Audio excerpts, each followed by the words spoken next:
ஓம் ஸ்ரீ வரஹீதாயே போற்றி போற்றி, சிம்ம வாகினியே போற்றி. நல்லதே நினைப்போம், நல்லதே நடக்கும். சக்தி வராகியின் பிள்ளைகளுக்கு இந்த வராகி தாயின் ஆசீர்வாதம் என்றுமே முழுமையாக கிடைக்கும். நீ இவ்வளவு நாள் விட்ட கண்ணீருக்கு பலனாக நீ விட்ட சாபம் ஒருவரின் வாழ்க்கையில் மிக பெரிய பாதிப்பை ஏற்படுத்தி இருக்கிறது. ஏனென்றால் என் அன்பு குழந்தையின் சாபத்தை இன்று பலிக்க வைத்திருக்கிறேன். உன் தாயானவளின் லீலைகள்தான் இது அனைத்துமே. உன் கண்ணீருக்கு நான் அந்த இடத்தில் பதிலை கொடுத்திருக்கிறேன்.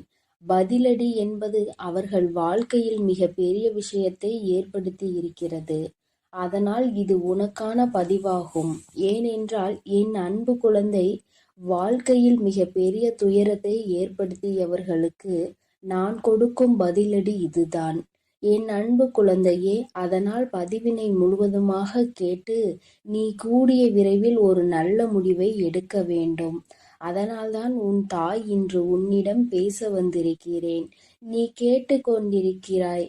அதனால் என் அன்பு குழந்தையே, முழுவதுமாக கேட்டு விரைவில் நீ ஒரு முடிவை எடு. அதனால் தாய் சொல்லும் விஷயத்தை தைரியமாக கேள். என் அன்பு குழந்தையே, உன் வாழ்க்கையில் நான் அதை செய்து விடுவேன், இதை செய்து விடுவேன். உன் வாழ்க்கையில் மாற்றத்தை கொடுப்பேன், மங்களத்தை கொடுப்பேன். உன் வாழ்க்கையில் கண்ணீரையே நீ பார்க்க மாட்டாய் என்று பல அன்பான பொய்யான வார்த்தைகளை சில உறவுகள் நம்பிக்கையான விஷயத்தை செய்தது போல் பொய்யாக உன்னிடம் நாடகம் ஆடியது. அந்த நாடகத்தை என் அன்பு குழந்தைக்கு முழுமையாக நம்பி வாழ்க்கையை தொலைத்துவிட்டு இறுதியாக நிர்கதியாக நின்று கொண்டிருக்கிறது. ஆனால் என் அன்பு குழந்தையே, இது எல்லாம் ஒரு நாள் தெரிய வரும் தருணத்தில் என் அன்பு குழந்தை பால்வா நகரமா என்ற ஒரு வாழ்க்கையை வாழ்ந்து கொண்டிருக்கிறது. அன்று அந்த நபருக்கு சாபம் விட்டது என் அன்பு குழந்தை. என்னை இப்படி பொய் சொல்லி ஏமாற்றினாயே, இப்படி என்னை துரோகம் செய்தாயே, அனைத்திற்கும் காலமும் என் அம்மாவும் பதில் கொடுப்பார்கள். அந்த பதிலை நான் கண்குளிர பார்ப்பேன் என்று என் அன்பு குழந்தை அன்று மண்ணை தூற்றி சாபம் விட்டது. ஆனால் என் அன்பு குழந்தையே, உன்னுடைய சாபத்தை இன்று நான் நிறைவேற்றிவிட்டேன். அதற்காகத்தான் ஓடோடி வந்திருக்கிறேன். என்ன தெரியுமா? அவர்கள் வாழ்க்கையில் மிக பெரிய ஆபத்தை உண்டாக்கி இருக்கிறேன். ஏனென்றால் உன் வாழ்க்கையில் அத்தனை பொய்களையும் சொல்லி உனக்கு துரோகங்களை செய்து செய்யாத தவறை நீதான் செய்தாய் என்று எப்படி உன்னை விரட்டி அடிக்க வேண்டும் என்று தேவையில்லாத வீண் பழியை உன் மீது சுமத்தி அவர்கள் வாழ்க்கையில் சந்தோஷமாக வாழ்ந்து விடலாம் என்று உன்னுடைய சந்தோஷத்தை கெடுத்தார்கள் அல்லவா? அவர்களுடைய சுயநலத்திற்காக உன்னை பயன்படுத்தி கொண்டார்கள். அதற்கெல்லாம் பதிலடி கொடுக்க வேண்டாமா? உன்னுடைய கண்ணீரானது, உன்னுடைய அன்பானது உண்மை. அதனால்தான் இன்று இவ்வளவு கஷ்டங்களையும் கவலைகளையும் வாழ்க்கையில் நீ சுமந்து வருகிறாய்.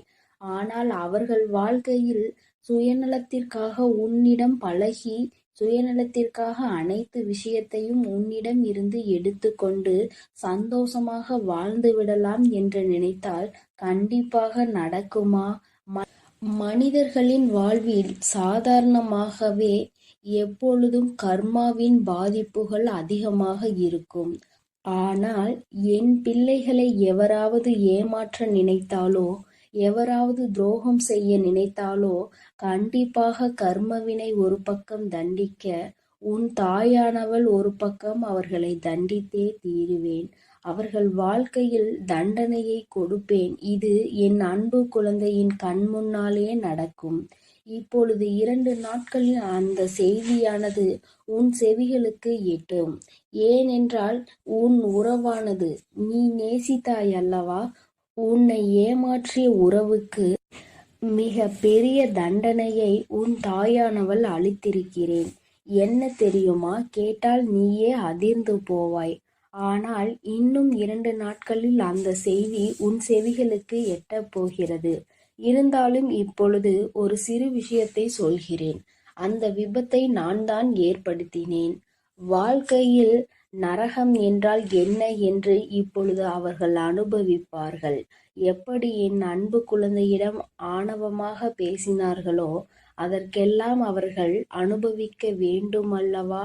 ஒவ்வொரு தருணத்திலும் என்னுடைய அன்பு குழந்தையின் கண்ணீரையும் கவலையையும் துன்பத்தையும் துயரத்தையும் அதிகரித்துவிட்டு நாம் சந்தோஷமாக வாழ்ந்துவிடலாம் என்று நினைத்தால் வாழ்ந்துவிட முடியுமா? வாழத்தான் உன் தாயானவள் விட்டு விடுவேனா? நீ தைரியமாக இரு என் அன்பு பிள்ளையே. உண்மையானது சிறிது காலம் எடுத்துதான் ஜெயிக்கும். ஆசையும் உண்மையும் இருக்கும் இடத்தில் உண்மைதான் எப்பொழுதுமே ஜெயிக்கும். உன்னுடைய அன்பானது அவர்களுக்கு தகுதியே கிடையாது. ஆனால் இப்பொழுது நீ சரியான முடிவை எடுக்க வேண்டும். ஏனென்றால் சில ஜென்மங்கள் வாழ்க்கையில் திருந்தாது. ஆனால் என் அன்பு குழந்தைக்கு நல்ல எதிர்காலம் இருக்கிறது. அவர்கள் இனிமேல் உனக்கு வேண்டாம் என்றால் உன் சாபத்தை பெற்றவர்கள் அவர்கள் உன் வாழ்க்கையில் அவர்கள் இனிமேல் சந்தோஷமாக உன்னை வாழ வைப்பார்கள் என்று நினைத்து கொண்டிருக்காதே. சில நேரங்களில் ஏமாற்றும் மனிதர்களும் துரோகம் செய்யும் மனிதர்களும் கண்டிப்பாக சில குணத்தையும் வளத்தையும் மாற்றிக்கொள்ளலாம். ஆனால் அவர்களோ மிகவும் சுயநலம் நிறைந்த மனிதர்களாக மாறிவிட்டார்கள். காலத்திற்கு ஏற்ப மனிதர்களுக்கு ஏற்ப பச்சோந்திகள் எப்படி மாறுகிறதோ அதேபோல் இவர்களும் நிறத்தையும் குணத்தையும் மனத்தையும் மாற்றிக்கொண்டே இருக்கிறார்கள். இந்த மாற்றமானது என்ன சொல்லி புரிய வைத்தாலும் என்ன சொல்லி திருத்தினாலும் அது திருந்தாது. ஏனென்றால் அவர்கள் பிறவியிலேயே இப்படித்தான் வாழ்ந்து கொண்டு வந்துவிட்டார்கள். 5ல் வளையாதது 50ல் வளையுமா? நிச்சயம் கிடையாது. எப்படி நம் வாழ்க்கை எந்த சூழ்நிலையில் நம்மளை எப்படி மாற்றுகிறதோ சில குணத்தை நாம் அதை மாற்றி விடலாம். ஆனால் பிறவியிலேயே இருந்த குணத்தை எப்பொழுதுமே மாற்ற முடியாது. ஆனால் உனக்காக உன்னுடைய எதிர்காலத்தை நான் சிந்தித்து வைத்து விட்டேன். கூடிய விரைவில் அந்த ஒரு நல்ல காரியத்தை உன் வாழ்க்கையில் நடத்தப் போகிறேன். இதை கேட்டு நீ அழக்கூடாது, தைரியமாக இருக்க வேண்டும். ஏனென்றால் இந்த கஷ்டமான தருணத்தில் கூட உன் தாயானவள் உன்னுடன் இருந்து உனக்கு உதவி செய்து கொண்டுதான் இருக்கிறேன். இந்த உலகத்தில் உனக்கு உதவுவதற்கு எவரும் இல்லை, எனக்கு உறுதுணை இல்லை, யாரும் இல்லை என்று மனம் வருந்தி விடாதே. உனக்காக உதவவும் உனக்காக அனைத்து விஷயங்களையும் செய்து கொடுக்கவும் உன் வாழ்க்கையில் நீ பட்ட கண்ணீருக்கு நீ விட்ட அனைத்து கண்ணீர் விஷயத்திற்கும் அனைத்திற்கும் உனக்கு தீர்வு கிடைக்கப் போகிறது. உன் தாயானவள் நான் அதை பொறுப்பேற்றுக் கொள்கிறேன் என் தங்கமே. என் வார்த்தைகள் மீது முழுமையான நம்பிக்கை கொண்டு உன் கடமைகளை செய்து வா. எப்பொழுது எதையும் மற்றவர்களிடமிருந்து எதிர்பார்க்காதே. மற்றவர்களிடம் நாம் சந்தோஷமாக இருப்போம், மற்றவர்கள் சந்தோஷம் கொடுத்தால்தான் நம் வாழ்க்கை சந்தோஷமாக மாறும் என்று நினைத்து விடாதே. நம்முடைய சந்தோஷம் நம் கரங்களிலே இருக்கிறது, நம் எண்ணத்திலே இருக்கிறது, நாம் சிந்திக்கும் செயல்களிலே இருக்கிறதே தவிர அடுத்தவரிடம் நம் சந்தோஷம் என்பதே கிடையாது. அதை முதலில் புரிந்து கொண்டால் நீ அடுத்தவரிடம் எந்த விஷயத்தையும் எதிர்பார்க்க மாட்டாய். எதிர்பார்க்கக்கூடிய விஷயம் சில மனிதர்களிடம் கிடைக்கும் என்றால் எதிர்பார்க்கலாம். ஆனால் என்னுடைய சந்தோஷம் மட்டுமே எனக்கு முக்கியம் என்று நினைப்பவர்களிடம் அவர்களுடைய சந்தோஷத்தை பார்க்கக்கூடிய மனிதரிடம் சென்று உன்னுடைய சந்தோஷத்தை எதிர்பார்த்தால் அந்த இடத்தில் ஏமாற்றம்தான் கிடைக்கும். போதும் என்ற அளவிற்கு ஒரு உறவின் மீது நம்பிக்கை வைத்து அதீத அன்பை வைத்து ஏமாந்ததெல்லாம் போதும். இனிமேல் நீ தைரியமாக இருக்க வேண்டும். இனிமேல் நீ உன் வாழ்க்கையில் கண்ணீர் வடிக்க கூடாது, கவலை கொள்ளக்கூடாது. தேவையில்லாத சிந்தனைக்கு இடம் கொடுக்காதே. உனக்கு எது வேண்டுமோ நான் நடத்தி கொடுப்பேன். அதனால் நீ தைரியமாக இரு என் தங்கமே. உன் வாழ்க்கையில் ஏதேனும் சிக்கல்கள் தடங்கல்கள் உனக்கு தீய விஷயங்கள் நடக்கிறது என்றால் அதற்கு உன் தாயானவள் உன் வாழ்க்கையில் அனுமதிக்க மாட்டேன். பொறுமையாக இரு. உன்னுடைய வாழ்க்கையில் ஒவ்வொரு தருணத்திலும் மாற்றங்களை நான் கொண்டு வந்து கொடுப்பேன். ஆனால் நீ அதை புரிந்து கொண்டு பொறுமையாக இருக்க வேண்டும். நினைத்த விஷயத்தையே நினைத்து நினைத்து அந்த விஷயம் எப்படி நடக்கும், இப்படி நடக்குமா, அப்படி நடக்குமா, இல்லை நடக்காமலே போய்விடுமா என்று கண்ணீர் வடிக்கிறாய். இது தேவையில்லாத விஷயத்திற்கு உன்னை ஈடுபட செய்யுமே தவிர ஒரு நாளும் நல்ல விஷயத்திற்கு முன்னேற வைக்காது. என் அன்பு குழந்தையே, நான் சொல்வதை நீ புரிந்து கொள். உன் வாழ்க்கை இன்னும் முடியவில்லை, இனிமேல் தான் ஆரம்பிக்கப் போகிறது. அதனால் எடுக்கக்கூடிய விஷயங்கள் அனைத்தும் நம் வாழ்க்கையில் முன்னேற்றத்தை கொடுத்துவிடும், வெற்றியை சந்தித்து விடுவோம் என்பதெல்லாம் கிடையாது. சில முடிவுகள் வெற்றியை கொடுக்கும், சில முடிவுகள் அனுபவத்தை கொடுக்கும், சில அனுபவங்கள் நல்ல பாடத்தையும் நல்ல முடிவுகளையும் கொடுக்கும். எப்பொழுதும் முதலில் எடுத்த முடிவானது ஒரு நல்ல அனுபவம் பாடத்தை கற்றுக் கொடுத்துவிடும். இனிமேல் நீ எடுக்கக்கூடிய ஒவ்வொரு முடிவும் நல்ல விஷயத்தையும் நல்ல பாடத்தையும் தான் உனக்கு கற்றுக் கொடுக்கும். அதனால் நீ இனிமேல் கண்ணீர் வடிக்காமல் தைரியமாக இரு. உனக்கான பதிலடி கொடுக்க வேண்டாமா? உன்னுடைய கண்ணீரானது உண்மையான அன்பு இருப்பவர்களுக்கு மட்டும் நீ கொடுத்தால் போதும். இன்று இவ்வளவு கஷ்டங்களையும் கவலைகளையும் வாழ்க்கையில் சுமந்து வருகிறாய். ஆனால் அவர்கள் வாழ்க்கையில் சுயநலத்திற்காக உன்னிடம் பழகி, சுயநலத்திற்காக அனைத்து விஷயத்தையும் உன்னிடம் இருந்து எடுத்து கண்டு சந்தோஷமாக வாழ்ந்து விடலாம் என்று நினைத்தால் கண்டிப்பாக நடக்குமா? என் அன்பு பிள்ளையே, நான் சொல்வதை புரிந்து கொள். உன் வாழ்க்கை இன்னும் முடியவில்லை, இனிமேல் தான் ஆரம்பிக்கப் போகிறது. அதனால் எடுக்கக்கூடிய விஷயங்கள், எடுக்கக்கூடிய முடிவுகள் அனைத்திலும் நான் உனக்கு முன்னேற்றத்தை கொடுப்பேன். நீ நிச்சயமாக வெற்றியை சந்தித்தே தீருவாய் என் அன்பு குழந்தையே. அதனால் நீ தைரியமாக இரு. இனிமேல் அனைத்து விஷயங்களிலும் உனக்கு வெற்றி மட்டுமே கிடைக்கப் போகிறது. உன் தாயானவள் நான் உன்னோடு தான் இருக்கிறேன். நீ கண்ணீர் வடிக்காமல் தைரியமாக இரு. என்னை மீறி எந்த ஒரு தீய செயலும் உன்னை நெருங்காது. நான் அனுமதி கொடுத்தால் மட்டுமே அது உன்னிடம் வர முடியும் என்பதை புரிந்து கொள் என் தங்கமே. நான் உன்னோடே இருக்கிறேன், நான் உனக்காகவே இருக்கிறேன். நீ நல்லதையே நினை. நான் உன் வாழ்வில் எப்பொழுதும் நல்லதை மட்டுமே செய்து கொடுக்கிறேன். என் தங்க பிள்ளையே, உனக்கு துரோகத்தை செய்தவர்களை நினைத்து நீ மனம் வருந்தி கொண்டிருக்கின்றாய் அல்லவா? என் தங்கமே, உன்னுடைய வாழ்க்கையில் உனக்கு துரோகங்களை செய்தவர்களை பற்றி நீ சொல்லும் பொழுதெல்லாம் உன் அம்மா எனக்கே இங்கு கண்களில் கண்ணீர் ததும்பியது என்றால் அவர்கள் எப்படிப்பட்ட துரோகத்தை உனக்கு செய்திருக்கிறார்கள் என்பதை என்னால் புரிந்து கொள்ள முடிகிறது. என் தங்கமே, துரோகத்தை செய்ததோடு மட்டும் அல்லாமல் இன்னமும் அவர்கள் உன்னை பற்றி மற்றவர்களிடத்தில் பேசிக்கொண்டுதான் இருக்கிறார்கள். நீதான் எந்த பிரச்சனையும் வேண்டாம் என்று ஒதுங்கி நின்று கொண்டிருக்கின்றாயே தவிர அவர்கள் இன்னமும் ஒருவரிடத்தில் உன்னை பற்றிய வதந்திகளை பரப்பிக் கொண்டுதான் இருக்கின்றார்கள் என்பதுதான் நீ அறிந்திராத உண்மை. நீ என்ன நினைக்கின்றாய் தெரியுமா? நாம் எப்படி இருக்கின்றோமோ அது போலதான் அவர்கள் இருந்து கொண்டிருக்கிறார்கள் என்று நீ நினைத்து கொண்டிருக்கின்றாய். ஆனால் உண்மை என்னவென்றால் அவர்கள் மட்டும் அல்ல, அவர்கள் உடன் பிறந்தவர்களும் இந்த வேலையை தான் செய்து கொண்டிருக்கின்றார்கள். மற்றவர்களிடத்தில் சென்று தேவையில்லாத விஷயங்களை பற்றி பேசிக்கொண்டு தேவையில்லாத விஷயங்களில் தலையிட்டு கொண்டும் இருக்கிறார்கள். என் தங்கமே, இந்த துரோகங்களை செய்தவர்களுக்கு தெய்வம் என்ன தண்டனை கொடுக்க போகிறது என்று நீ அதை எதிர்நோக்கி நின்று கொண்டிருக்கின்றாய் அல்லவா? தெய்வம் இவர்களை இப்படியே விட்டு விடுமோ என்று கூட என் குழந்தை மனதில் சந்தேகம் வந்துவிட்டது அல்லவா? என் தங்கமே, உன்னுடைய சந்தேகங்களுக்கு எல்லாம் பதில் தர வேண்டிய கட்டாயம் இப்பொழுது வந்துவிட்டது. உன் அம்மா அதற்கு முன்பாக அவர்களுக்கு தண்டனை கிடைத்து விட்டது என்ற சந்தோஷமான செய்தியை சொல்வதற்காக தான் இன்று உன் தாயானவள் ஓடோடி வந்திருக்கின்றேன். இந்த வராகி எப்பேற்பட்டவள் என்பது உனக்கு நன்கு அறிந்த விஷயம்தானே? உன்னுடைய தாயானவள் அத்தனை சுலபமாக யாரையும் மன்னித்து விட மாட்டாள் என்பதை என் பிள்ளை நீ நன்கு அறிந்த விஷயம்தானே? என் தங்கமே, உன்னுடைய வாழ்க்கையில் இத்தனை துரோகங்களையும் செய்துவிட்டு ஒன்றும் தெரியாதது போல இருந்து விட்டால் உன்னுடைய தாயானவள் நான் விட்டு விடுவேனா என்ன?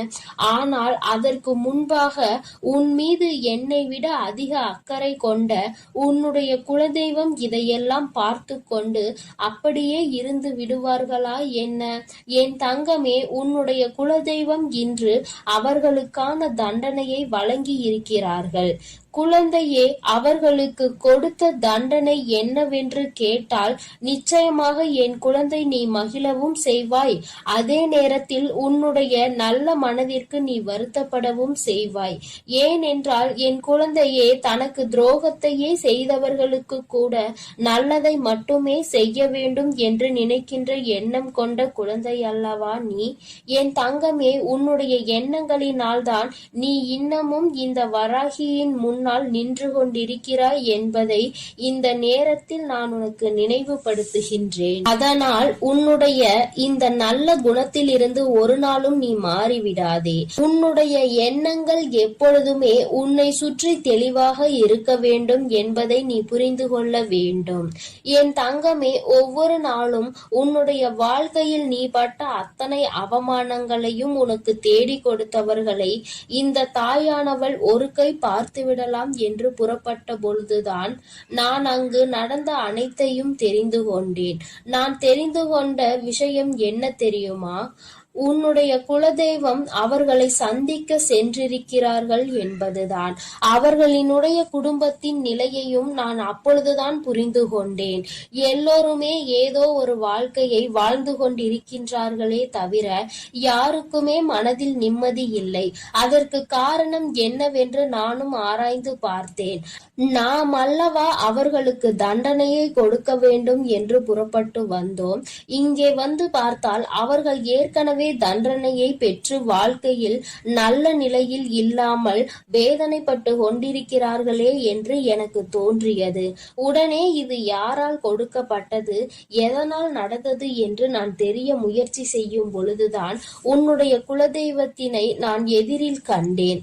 அவர்கள் என்னிடம் சொன்ன அந்த விஷயங்களை தான் நான் இப்பொழுது உன்னிடம் சொல்லிக் கொண்டு இருக்கின்றேன். என் தங்கமே, இப்பொழுது அவர்கள் சொன்ன விஷயத்தை நான் உனக்கு சொல்கிறேன், கவனமாக கேள். அவர்கள் மனவேதனை அடைந்து இதனை என்னிடத்தில் பகிர்ந்து கொண்டார்கள். என்னிடத்தில் அவர்கள் சொன்ன விஷயத்தை நான் உன்னிடத்தில் அப்படியே சொல்லி விடுகின்றேன். இந்த வராகி ஒரு நாளும் தேவையில்லாத எந்த விஷயங்களையும் உன்னிடத்தில் சொல்ல மாட்டாள் என்று நம்பினால் மட்டும் என் பிள்ளையே, நீ இதனை முழுமையாக கேட்க வேண்டும். அப்பொழுதுதான் இந்த வார்த்தைகளினுடைய அர்த்தங்களும் உணர்வுகளும் உன்னை வந்து சேரும் என்பதை நீ மறந்து விடாதே. என் தங்கமே, உன் குலதெய்வம் என்னிடத்தில் சொன்ன வார்த்தைகள் என்ன தெரியுமா? அவர்கள் உனக்கு ஏற்பட்ட துரோகங்களை கண்டு கொண்டிருந்தார்களாம். எந்த எல்லைக்கு தான் இவர்கள் செல்வார்கள் என்று அவர்களும் எதிர்பார்த்து நின்று கொண்டிருந்த நேரத்தில்தான் இவர்களின் ஆட்டம் ஒரு எல்லையை மீறி சென்று கொண்டிருந்தது. அவர்கள் மனம் வேதனை அடைந்து விட்டார்கள். மனவேதனையின் உச்சம் அவர்களை தண்டித்து விட வேண்டும் என்கின்ற அளவிற்கு கோபம் வந்து விட்டது. ஒருவராக இருந்தால் பரவாயில்லை, ஒட்டுமொத்த குடும்பத்தோடு சேர்ந்து ஒரே ஒருவருக்கு துரோகத்தை செய்து அவரை பழிவாங்க வேண்டும் என்று நினைப்பது எத்தனை பெரிய தவறு. அது அவர்களினுடைய பிள்ளை. என்னுடைய பிள்ளை வாழ்க்கையில் ஒரு நாளும் யாருக்கும் எந்த துரோகத்தையும் செய்ய நினைக்காத பிள்ளை தன்னிடத்தில் வேண்டும் என்று யாரேனும் கையேந்தி விட்டால் தனக்கு இல்லை என்றாலும் கூட எடுத்து கொடுத்து விட்டு செல்லக்கூடிய பிள்ளை. அப்பேற்பட்ட ஒரு பிள்ளைக்கு இவர்கள் காலம் காலமாக ஓடி ஓடி செய்து கொண்டிருக்கின்ற துரோகங்களை கண்டு இந்த அம்மாவின் மனம் பதைத்து விட்டது என்று உன்னுடைய குலதெய்வம் என்னிடத்தில் சொன்னார்கள். உன்னுடைய துரோகிகளினுடைய மனதில் அந்த எண்ணங்கள் அடங்குவதாக தெரியவில்லை. அதனால் உடனடியாக இவர்களுக்கு தண்டனையை கொடுத்துவிட வேண்டும் என்று முடிவு செய்து அவர்கள் கொடுத்த தண்டனை என்ன தெரியுமா? அவர்களின் மீது இருந்த உன்னுடைய குலதெய்வத்தின் பார்வை திரும்பி விட்டது. இனிமேல் அவர்களின் மீது உன்னுடைய குலதெய்வத்தின் பார்வை ஒருபோதும் செல்லாது. அவர்கள் எப்பொழுதுமே இனி அவர்களினுடைய வேண்டுதலையும் செவி கொடுத்து கேட்க மாட்டார்கள். அவர்கள் குடும்பத்தில் எந்த ஒரு விஷயங்களுக்கும் இவர்கள் சென்று நிற்கவும் மாட்டார்கள். அவர்களுக்கு இவர்கள் ஒரு நாளும் எந்த விதமான ஆசைகளையும் எந்த விதமான வேண்டுதல்களையும் நிறைவேற்றி தர மாட்டார்கள். என் தங்கமே, இவர்கள் எந்த விதமான ஆசீர்வாதங்களையும் அவர்களுக்கு வழங்கவும் மாட்டார்கள். இப்பேற்பட்ட ஒரு தண்டனையை அவர்கள் கொடுத்துவிருக்கிறார்கள். அதாவது அவர்களுக்கு தெரியாத ஒரு விஷயம். கோவிலுக்கு வருவார்கள், தெய்வத்தை வணங்குவார்கள், செல்வார்கள். ஆனால் தெய்வத்தினுடைய அருளும் அன்பும் அவர்களுக்கு கிடைக்கவில்லை என்பதை அவர்கள் ஒரு நாளும் உணரப் போவதில்லை. வெறும் வார்த்தையாக மட்டும்தான் தெய்வத்தை வணங்கி கொண்டிருக்கிறார்கள். உன் குலதெய்வத்தினுடைய அன்பினை இனி ஒரு நாளும் அவர்கள் பெற்றுவிட முடியாது. எந்த ஒரு சூழ்நிலையிலும் ஒரு குலத்தினை காக்கின்ற தெய்வத்தின் முன்னால் சண்டையிடக் கூடாது என்று தெரியாத இந்த பிள்ளைகள் வாழ்க்கையில் இனி நான் எந்த விஷயத்தையும் செய்து கொடுக்க போவது கிடையாது என்று உன்னுடைய குலதெய்வம் மனவேதனை பட்டார்கள். இப்படிப்பட்ட தண்டனையை அவர்களுக்கு கொடுத்து விட்ட பிறகு இனிமேலும் இவர்கள் வாழ்க்கையில் அனுபவிப்பதற்கு என்று வேறு எதுவும் இல்லை. என் தங்கமே, அதனால் உன்னுடைய குலதெய்வம் கொடுத்த தண்டனையை அதிகம் என்பதை நீ புரிந்து கொண்டு உன் அம்மா நான் திரும்பி வந்து விட்டேன்.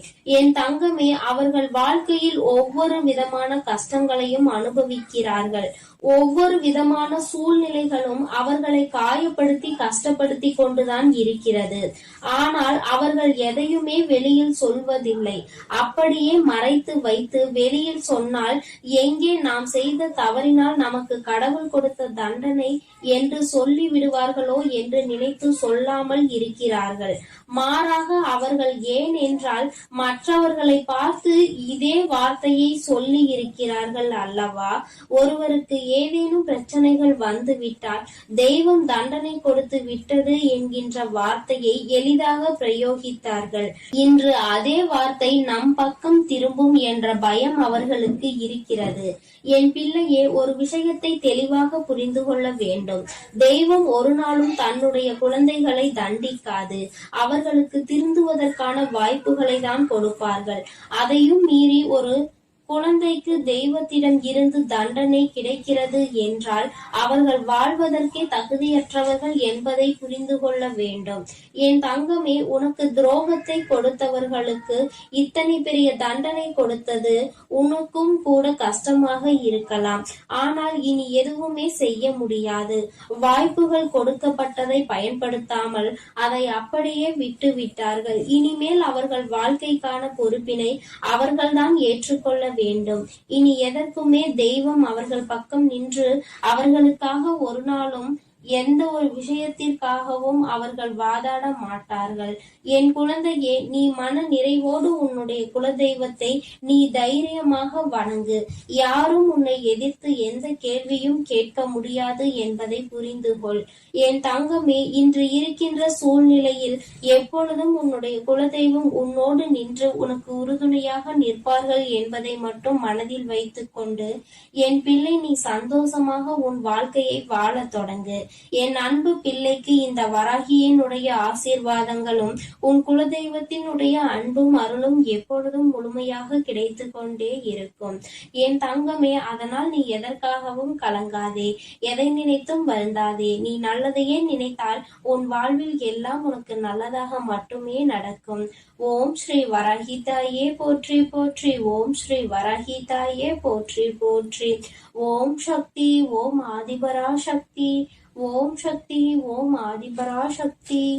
என் அன்பு குழந்தையே, இன்று நீ மனமுடைந்து கண்ணீர் சிந்துகின்ற நிலைக்கு இருந்து கொண்டிருக்கிறாய். உன்னை இந்த நிலைக்கு ஆளாக்கியவர்களுக்கு தண்டனையை இந்த தாயானவள் கொடுப்பதற்காக சென்றிருந்தேன். எனக்கு முன்பாகவே இன்னொருவர் அவர்களுக்கு தண்டனையை கொடுத்து விட்டார். என் தங்கமே, அவர்கள் கொடுத்த தண்டனையை இவர்களால் இனி ஒரு நாளும் வாழ்க்கை முழுவதும் மீண்டு வர முடியாத அளவிற்கு கொடுமையான தவறானது.